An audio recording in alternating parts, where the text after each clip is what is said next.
how this Scottish sweater is tangentially related to the current President of the United States. So I am back to tell you about the label on this gray sweater. In a previous video, I said that it was an interesting story, but I didn't have the time to tell it, so let's tell it. Now, before we begin, I do have to say that this is an interesting story, but it is in no way an endorsement of the current President of the United States, okay? Just being clear about where I stand on that. But let's get into it. So we start with this label that says Pringle for Bonwit Teller. Well, we have to start with Pringle. Pringle of Scotland was a yarn spinning and undergarment weaving business founded in 1815 by Robert Pringle in Hawick, Scotland. And I do apologize for my pronunciation on that. I'm certain it's wrong. Throughout the 19th century, Pringle manufactured undergarments like vests and stockings, but in the Edwardian period, they began branching into manufacturing other garments, and they started with making coats. In 1935, the company hired Otto Weiss as head designer, and he was known for his knit twin set for women, which, quote, transformed soft woolens from underwear to comfortable and daringly figure-enhancing outerwear, end quote. And this is so true that I, in fact, received a comment on the previous video that this sweater was in, which said that a Pringle twin set was the height of fashion when they were growing up. This twin set approach to knitwear as outerwear became very popular, and it made the company very successful, and their cashmere garments were particularly sought after, just like this one. In the years after World War II, Pringle joined the effort to restore Britain's economy through an export drive, which led Pringle garments to be sold in high-end American department stores like Bonwit Teller. And that is why this label says Bonwit Teller. This tells us that this is a Pringle of Scotland product that was designed and manufactured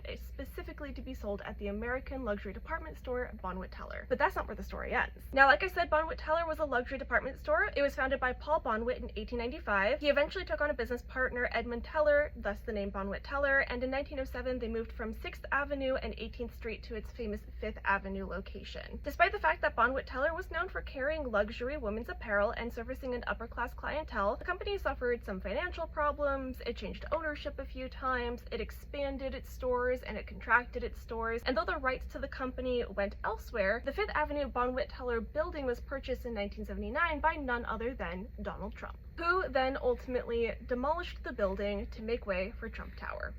And the thing that particularly sucks about this is that the building was architecturally significant, with the Metropolitan Museum even expressing interest in acquiring some of the limestone relief panels in order to preserve them from the building's demolition, but they were ultimately destroyed, and it pissed off a lot of people, and I think rightly so. And that is the story of how this Scottish-made sweater is tangentially connected to the current United States president. Again, this is not an endorsement of Donald Trump, but I did think it was an interesting story. Thank you so much for asking questions and being curious about my work as a fashion archivist, and let me know if you have any other questions about the knitwear that I get to work with here.